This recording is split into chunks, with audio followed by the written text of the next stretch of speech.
So, John Richmond, one of my friends and favorite attorneys in the Buffalo area, has been making the rounds lately on a few stations about some legislation that went through in Albany that you may or may not have heard about. Can you talk to us about some of the recent change in the insurance laws in New York State when it comes to car crashes?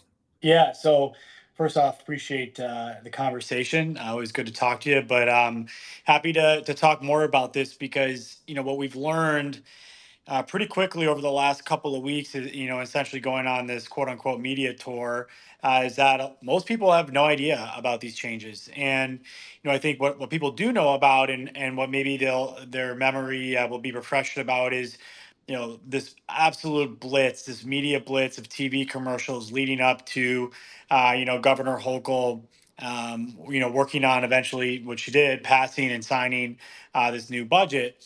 And most of the commercials, or a lot of the commercials, were framed as, "Hey, you want the new budget, you want to support Governor Hochul's new budget because auto insurance premiums are way too high, and this is how we're going to lower them." And look, like there's no question that auto insurance premiums are super high, and I, like everybody else, wants them to be lowered, right? Um, but what we were seeing and hearing about was that really the only reason for them being high was personal injury lawyers filing lawsuits and car accident claims, and what we'll call, I guess, which was point blank fraud or staged car accidents throughout New York State. Look, are there staged car accidents? Yes. The vast majority of them, at least the data that I've seen, shows allegedly all occur down in the five boroughs. But of course, people do that, and as personal injury lawyers, we can usually figure that out in a split second. And those are not cases that any injury lawyers I know, and certainly not my firm, will handle. But this was pitched, right? And again, I get it, because without more information, New Yorkers are like, yeah, of course. Why wouldn't we want this budget? Of course, we want auto insurance premiums to be lower. Again, there's a lot of factors that go into auto insurance premiums, and many, many more than just litigation or lawsuits filed on behalf of people injured in car accidents. So And in Louisiana too, right? Wasn't there a ring that got some national attention where yeah, people were trying to, like not stage, yeah. force real accidents to try to sue and then recover money? That was Oh kind yeah, I mean, look, it happens all over the place. I mean, like, I'll be honest. I mean, um, there's been a lot of stories, different, like, we'll call it fraud rings or different bad actors in many different states. I think the one thing that you typically see, though, um, in conjunction with those bad actors actually staging the accidents, or actually, like, say for instance, hitting their brakes quickly so they get rear-ended, are unscrupulous lawyers or law firms tied in with weird, like, pain clinics, and just a lot of shady activity going on to further those claims, right? To maybe, at least allegedly, fabricate injuries, fabricate imaging, that kind of thing. So, look, we love what we do, and there's a lot of great personal injury lawyers locally here in our Western New York community, and I know that they're not doing that, and we're certainly not doing that, right? But of course, the concern, and it can affect premiums. But there's other things that can affect premiums, like the rising costs of medical treatment, or perhaps rising costs of repairs to your car. I mean, there's a lot of different stuff that's involved. But point being is, really, it was just focused on lawyers and lawsuits, and the allegedly what was happening here, and what were the reports that I've read and that we're seeing in other states, is this is an effort by Uber, who's going into different states, pumping millions and millions of dollars into campaigns in different states to get these budgets or get laws passed, because they don't want to be held responsible. They don't want to be accountable for the rising number of accidents that their Uber drivers are causing. This is the same situation where Uber, from day one, has fought to say that their drivers are not their employees. And why is that? Because they want to skirt, certain labor laws, and they don't want to be responsible for their drivers. They've been fighting tooth and nail in different states so that they're not responsible for sexual assaults that of occur right. by their drivers, right? That's been happening a lot. And now this is just another, kind of page in their playbook, because as they continue to have more drivers on the road, they're causing more accidents. And if you're a commercial driver, like if you're an Uber driver and you are in the course of your work, the Uber has to, carry a $1.25 million insurance policy backing up that driver in case they injure somebody. So this is what's going on behind the scenes. And the trial lawyers in New York were fighting hard to oppose it, to educate people. But to be honest, it just seems like that Uber had much deeper pockets. We're talking a multi-billion-dollar company, to able to market this. So the budget gets signed.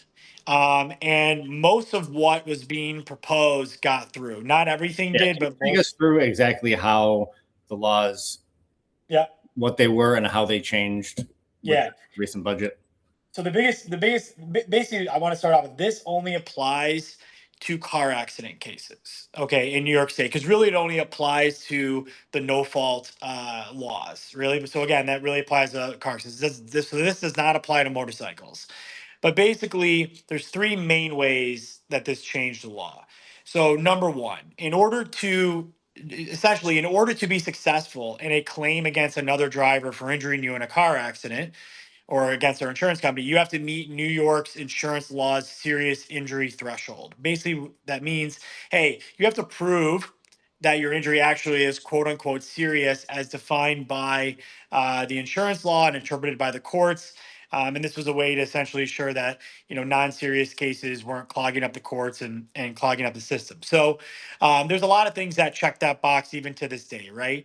Broken bone, if somebody sadly passes away, if a pregnant woman loses her baby or loses a fetus, and then some other sort of maybe more confusing areas to lay people. But essentially, these are other areas or other boxes that can be checked if you have a serious injury that's somewhat permanent or really permanent in nature, right? So most of those areas still exist, but they also had a section called the 9180 rule. And this was reserved for people who are actually legitimately injured through no fault of their own. But luckily for them, their injury is not going to be permanent.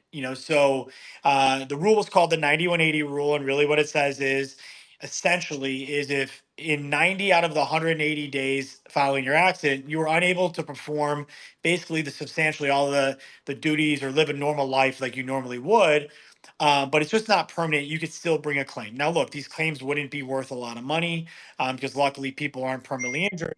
But it could be things like a concussion that resolves, or serious strains, or other types of injuries that luckily resolve. Missing work for a period of time, but then being able to go back. And again, these are injuries that just aren't showing up on an MRI or showing up on an X-ray, but they're legitimate injuries that are diagnosed by real, legitimate, trusted doctors in the area and are treated as such. That is now completely gone. So now that 9180 rule has been totally stricken from the law, and that is no longer an option. And so there's going to be a lot of people who had valid claims before that do not anymore, merely because their injuries don't show up on an MRI, don't show up on an X-ray. So that was like, I noticed you said trusted doctors in the area. So you're not the only lawyer that I've spoken with about this. And I've seen documents where insurance companies will fly in a doctor, their doctor of choice, yeah, from New York City, and they will come in and they'll see hundreds of patients in a single day. And yeah. just with the sole purpose, it seems almost like saying, no, we're going to deny you medical care. It's not bad enough. You don't need the medical care. So there's some shadiness going on with that, it seems. Yeah, and that's why we always tell our people. So you're absolutely right. And to clarify, those are people going to what are called IMEs, or independent medical examinations, even though there's nothing independent about them, being conducted by doctors from New York City, um, renting out office space here in Buffalo. And it's like a mill, just running people through the mill. These exams are a couple of minutes. And as you can imagine, those doctors aren't going to keep getting paid by these insurance companies if they're just if they keep reporting back, this person needs to continue to be treated. We need to keep paying for this. And that's the key. These are independent, quote unquote, independent medical examinations by the driver or the Western New York residents own insurance company. This is not the insurance company of the driver who rear-ended you or ran the red light and T-boned you. This is your own insurance company, and they're trying to get you off their no-fault benefits, right?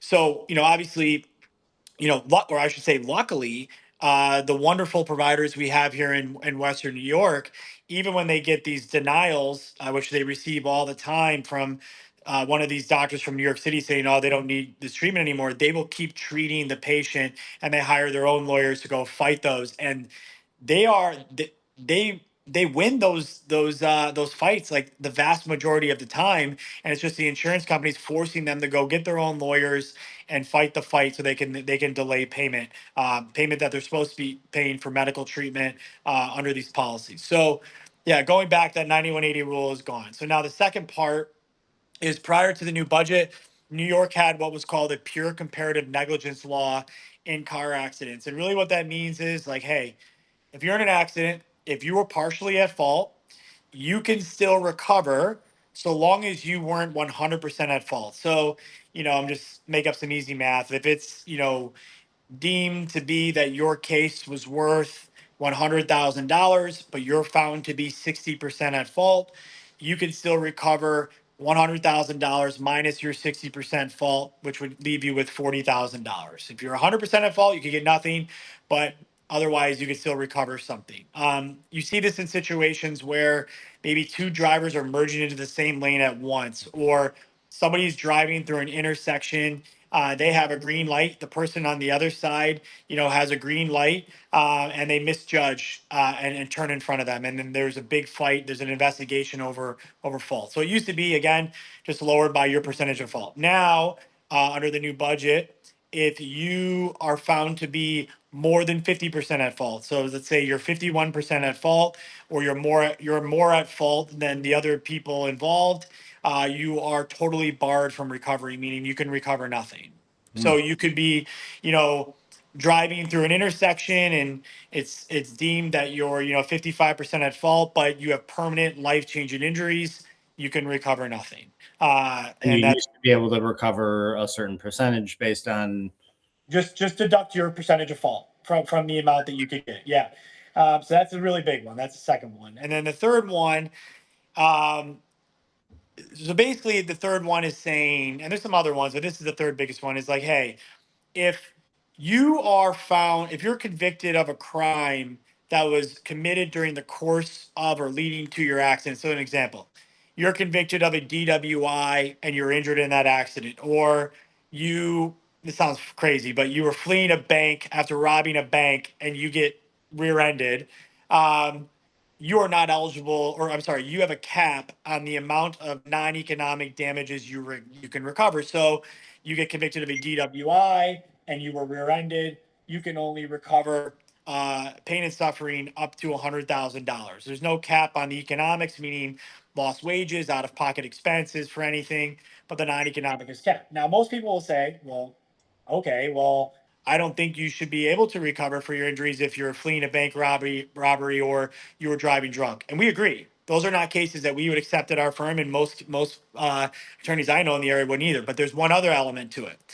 Grouped in with, say, convictions are insurance lapses. So if you have allowed your auto insurance to lapse by more than 1 month, it could be 1 second, 1 minute, more than 1 month, and you're injured in an accident, even if it was absolutely no fault of your own, and even if you were permanently and seriously injured, your cap is at $100,000 of pain and suffering. So what I tell people is, this is why it's scary.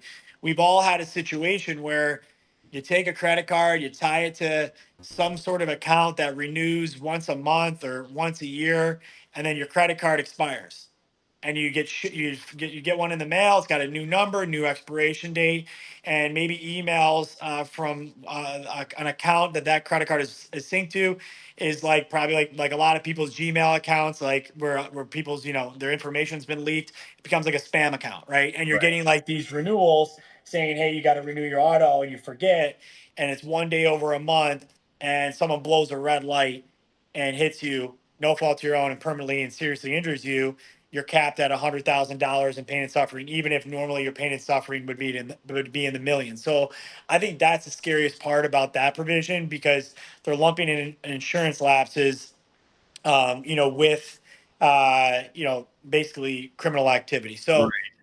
that's the third one. And I would say, like, overall with all these things, some implications that are going to arise for injured New Yorkers is, there's going to be a lot of people who just flat out don't have claims.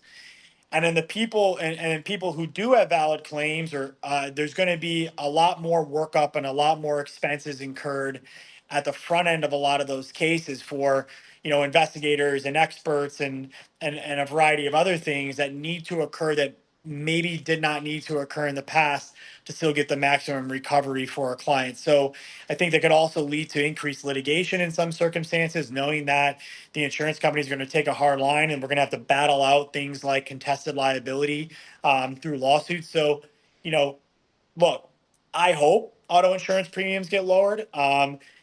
There's no question that in some states that have passed what we're talking about, which is called tort reform, that has occurred. How much it ranges and how long it takes, if it's going to happen, also ranges. It usually takes a lot longer from the stuff that I'm reading than maybe people would like. But I think the question is, but at what cost, right? Right. You're saving, even if I get it, couple saving a couple $100, and auto insurance is a really big deal to almost everybody, right? I mean, everyone wants to save money, and I get that. I'm not, making light of that, And but trial lawyers, at are, what cost? I mean, they no doubt they are special interests, Yeah, and they don't have a lot of sympathy with the public often for bad actors and that sort of thing. I get it. But Uber and Lyft essentially pour millions of dollars into campaign finance to get whatever laws they want passed, because as we know, whether you want to call it legalized corruption or whatever, but you can give untold amounts of money to New York State politicians and pay lobbyists and get things put through. Do you think that this is a case where they're being, very cynical, and they're saying, look, Albany's never been a paragon of good government, and we can just pour millions in here and we can get this law that we want through, and it'll help us in the long run, and so be it? Do you think that that's a calculation they made, and that they were ultimately kind of successful with getting this through into the budget? Well, I'll say this. I mean, there's no question they made a calculation. What exactly went into that calculation, I'm not totally sure. But I mean, you have to imagine they knew for whatever reasons that they had a really good shot at getting this through, and they could outspend the trial lawyers who are going to fight on behalf of New Yorkers to stop this. And I say that I don't know exactly goes into the calculation, because it's definitely not unique to New York. This is happening big time in California right now. They're going for much harsher penalties. I'm going to call them penalties, or changes to the law that would affect Californians. And they've done things in other states as well. And I think they're just going. I mean, look, again, I'm presuming that they're just probably starting with the biggest states where they have the most exposure, where they have the most Uber drivers. I got to imagine that's factored in. Do I have that information? No, but seems logical. Right. And they have to know that they have a pretty good chance of getting it through, because these are, as we know, highly sophisticated, multi-billion-dollar, corporations that want one thing and one thing only, and that's maximize profit. And if they know that they can come in and spend, there's been I've seen reports of anywhere between 10 and $13 million spent on this campaign in New York alone. I mean, sounds crazy, right? But what's 10 or $13 million of Uber? Like nothing, right? That's like you or I picking up, a quarter on the ground. Might even be, that's probably even a bad comparison. But yeah, so there's no question they knew they could get it through, and they did. Now look, the hats off to uh, the trial lawyers and the supporters who fought back some of the things that were also proposed, but Uber got most of it through. Right. Right. Nobody likes lawyers or journalists until you need one, right? Yeah. Oh, yeah. Exactly. And I get it. Look, Charlie. I mean, I told you, right? Like, we started our firm because it seems crazy when I tell people, but like, we want to change the way people think about personal injury lawyers. I mean, we're proud of what we do. We're proud. We do everything ethically. We do everything by the law, by the book. We take a lot of pride in what we do for people. And yeah, I get it. There's a stigma around us. I get why it's there, and it's like we're just fighting every day to try to make that go away, one client at a time. how is this going to affect your ability to fight for your clients? Are you going to have to, I would assume, do a lot more front end investigation on things to even see if a case is Yeah. worth taking on?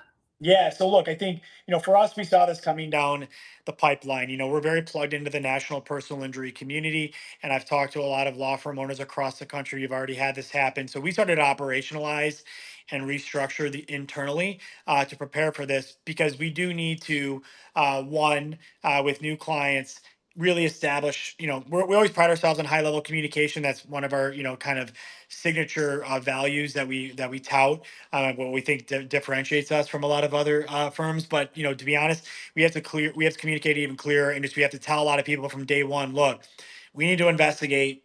It's maximum 90 days, but we need to get into this right away and figuring out whether or not we can help you, because there's going to be a lot of people we can't help, unfortunately now. And then there's going to be a lot of other people who we have to invest a lot more upfront, whether that's through investigators, experts, whatever, just to make sure that we can help them, under these new laws. And lastly, I think nobody's going to feel bad for law firm owners. I get that. But this is going to affect law firms. It could affect employees at certain law firms if their firms weren't ready for this and aren't equipped to operationalize and don't have, the budget or the resources to put their best foot forward. So I would, tell anybody, like, if I hope you never need a lawyer like us. But whoever you pick, and there's some good options, just make sure that you ask the right questions. And this is a firm that has the resources and the operational prowess to put their best foot forward and make sure that if you do have a claim, that they can establish it for you now. Right, right.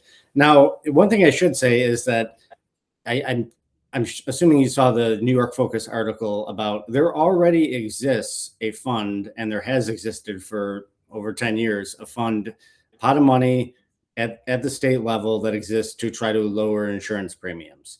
I think it was started as a $1 fee on those, and it's since grown. And almost none of that money is going to actually lower insurance premiums. It's all been diverted into the general state budget, mostly to pay for the New York State Police. So if it was a question of money, it seems like, that could have been handled a different way. Yeah, I mean, I'm nowhere near as versed on the budget or how money's being allocated as you are, for sure. Um, But I just think there must have been other options, right? There's got to be other ways of doing this, because I agree, you should combat fraud, you should combat unnecessary litigation, um, but unfortunately, this doesn't just do that. I don't know that it's going to deter that at all, because I think nothing's going to stop these guys from continuing to do this. So that'll be interesting. But I think it's just sad, because you're just going to have a lot of people who were legitimately injured. They got lucky. It's every day's a crapshoot, right? Like these people get lucky that they're not seriously and permanently injured, because no two-hour car accident's the same, and now a lot of people are going to have no recourse. Now, what kind of impact does that have on the economy? On their employers? I get it. Like, if you're an employee of, like, an HVAC company and you have 100 vans out there in the fleet, this could be awesome, right? You're thinking, wow, I could really lower my insurance premiums and maybe put that money back into doing things for my employees. But what happens when your employees get hurt? Right. At what cost? What happens? Are they still productive members of your company, or what's happening? So there's going to be a lot of ripple effects. It's just sad that there's no other way to figure this out. Anything else? That was all I had. That's all I got. I appreciate it, man. Okay. Yeah, no. Here, let me end this. I think we can still talk after I Okay. end this.